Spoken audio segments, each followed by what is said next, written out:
So on Monday, a climate activist explained why we need to move away from oil to a more sustainable energy system. She appeared on GMB.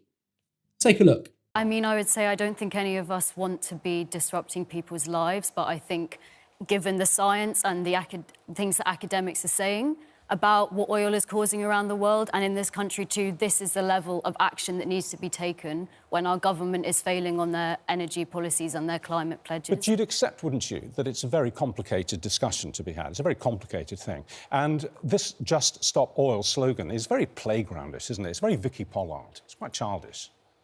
Just stop oil. I mean, come on, there's more to say than that, isn't there? I would say that the answers are actually very simple. We need to stop new oil licensing, and that's what we're asking. You know, with the oil reserves that we have now and the oil fields that we have that are still going, that would provide us with 8 years of oil if we said no to new oil, and that's what we're asking for. But how do the blockades advance that argument? They don't, do they? They simply cause nothing but disruption, and you get a negative reaction. I've got to tell you, we were expecting to get some messages of support from our viewers for you. We haven't had one, not one. We've had nothing but furious complaints from people. Nothing positive at all.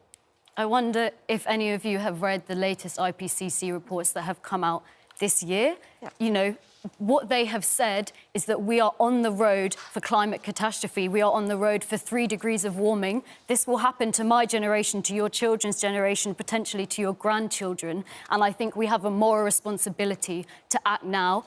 You know, we're supposed to be climate leaders. We're geopolitical leaders. We could set the way for the whole planet by committing to stopping oil, moving to energy efficiency, moving to renewables, moving to insulation. And I think the children and the future deserve at least that. So if you haven't seen the film, don't look up.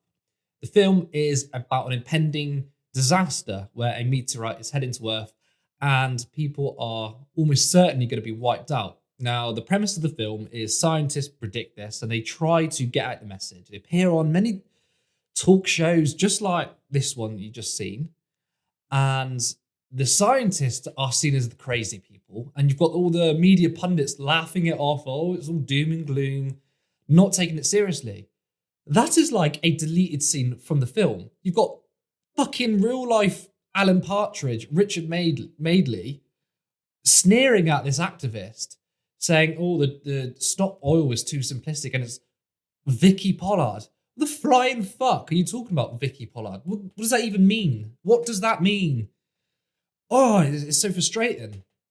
We have a climate catastrophe.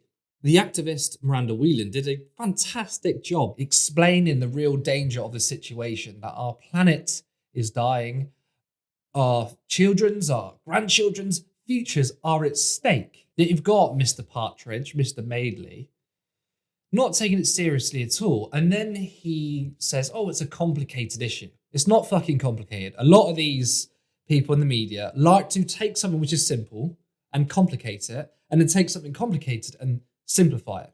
This is simple. We are using oil for our main energy resource, and we need to move away from oil because it's bad for the planet, okay? Pretty damn simple. Yet Madeley is trying to overcomplicate things. Then he goes on to say, well, I tried looking for positive reactions to your message. Not a single person on there reacted positively to it.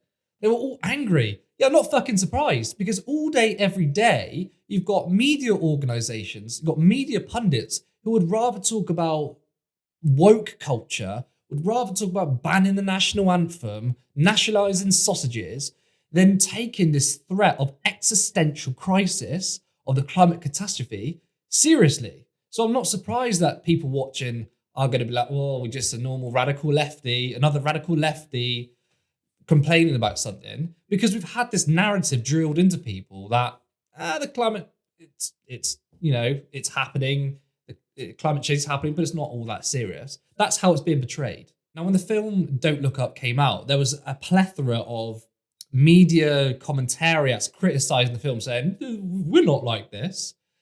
You've just proved the point of the movie, that actually the response to the media is exactly how it was portrayed in the film.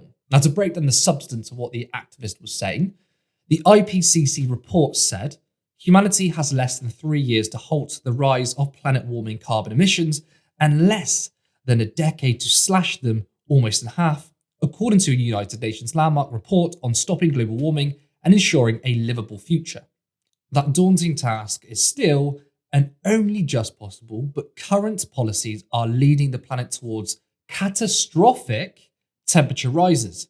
So the report is literally saying we have 3 years to do something about this. Now, I've heard many other reports say that we're already past the point of no return, but the fact is we are running out of time.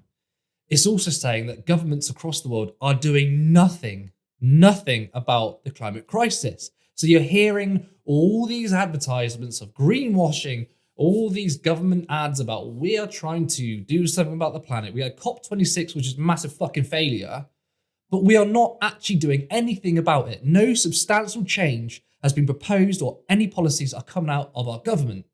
So at least we could have is a media system that is drilling this. This is drumming on about the climate catastrophe that we're all going to be in. So is there a major, at least major British institution that's taken this incredibly seriously? Well, Keir Starmer's Labour Party shared a tweet from The Sun. Motorists were already being hammered by prices at the pump, and now millions can't even access fuel. The government must immediately impose injunctions to put a stop to this disruption. These are people taken to the streets, trying to warn the world of what's happening around us. And a major political party is sharing The Sun. By the way, the Labour Party isn't supposed to be doing anything with The Sun. And remember Keir Starmer, when he stood for leader, saying he wouldn't talk to The Sun. That was a load of bullshit, because Keir Starmer is one of the most dishonest politicians in the history of British politics. If we don't have any of the major political parties taking any of this seriously, if we don't have a media ecosystem taking any of this seriously, then it's hard to be optimistic. In my opinion, the biggest issue in the world is our media. Now, obviously, technically, the climate disaster, the climate catastrophe, climate change is the biggest issue facing humankind, but nothing's going to change unless we have a better media. So it's incredibly important that we support independent media, support the Canary in any way you can. If you want to give us a couple of quid to expand our horizons, or if you just want to like this video and share it, because we are running out of time and we're also running out of ways to do something about this. So please help us get the message across. Share any other independent media that takes this seriously. It doesn't just have to be the Canary, because we need to mobilize people to take direct action to shut down the polluting industries and the politicians that serve them, if we are able to have a hope of protecting the planet we all depend on. Because the film Don't Look Up, it wasn't a movie, it was a documentary. We have a great relationship. No, you stop. Listen, in all you fairness, need to stop. I will, but in all fairness, I actually paid for the house. I'm so sorry. I'm sorry, are we not being clear? We're trying to tell you that the entire planet is about to be destroyed. Okay. Okay. Well, it's, just something we do around here. We just keep the bad news light. Right, it helps the medicine go down. And speaking of medicine, tomorrow we've got a Well, two-part... maybe the destruction of the entire planet isn't supposed to be fun. Maybe it's supposed to be terrifying.